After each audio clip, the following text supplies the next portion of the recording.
Hi everyone, my name is Vondechii and I'm the CEO and founder of Vondechii's Vault. Today, I wanted to go over the history of Halloween. So, let's get started.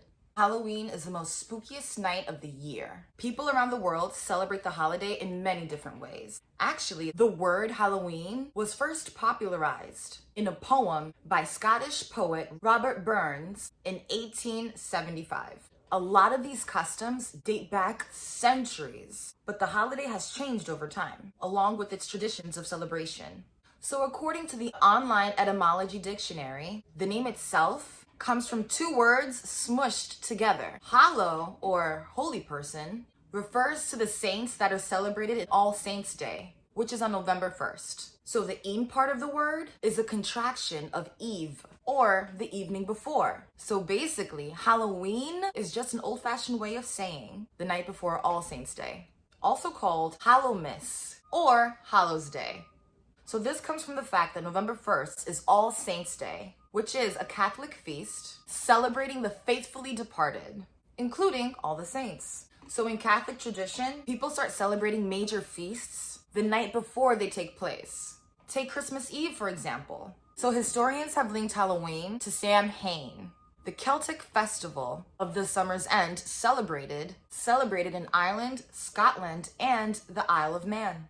So according to Celtic mythology, the veil between the other world and our world thins during Samhain, making it easier for the spirits and souls of the dead to return. So people will make food offerings in order to get on the good side of those spirits and departed ancestors. All Hallowtide, which includes All Saints' Day, All Saints' Eve, and the subsequent All Souls' Day, was initially celebrated in the spring, during the early years of the church.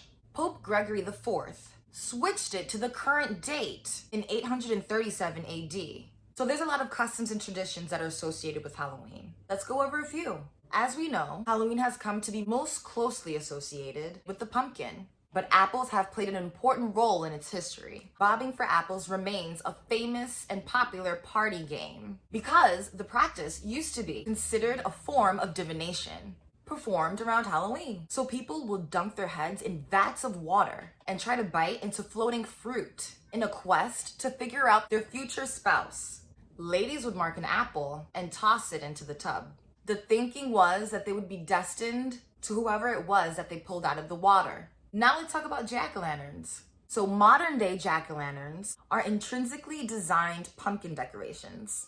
So apparently one night, a local drunkard named Jack trapped the Prince of Darkness in a tree by hacking a sign of the cross into the bark. In exchange for letting Satan climb down, Jack had him vow to never claim his soul.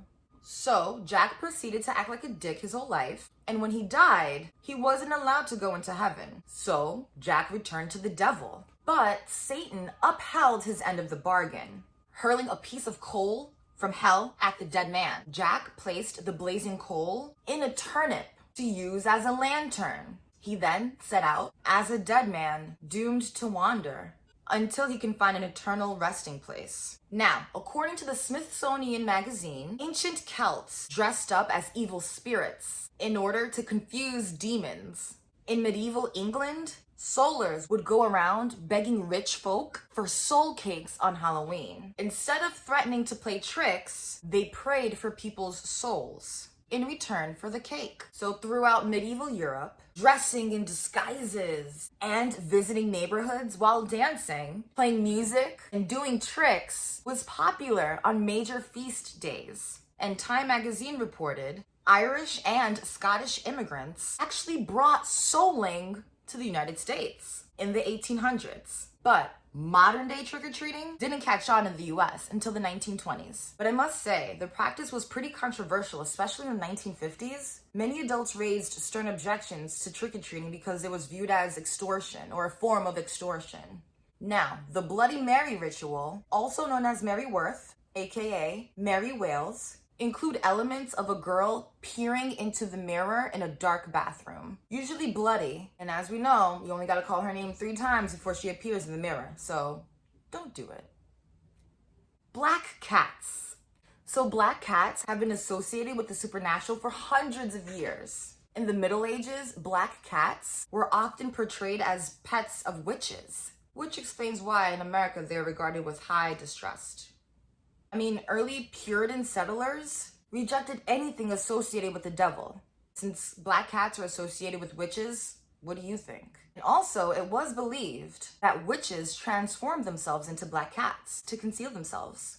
So thank you so much for watching this video on Halloween and its traditions. If you want to watch other witchy wellness videos on Black girl magic and public health, please go to my website. It's www.vondechii.com. Thank you so much for watching, and I'll see you there. Bye.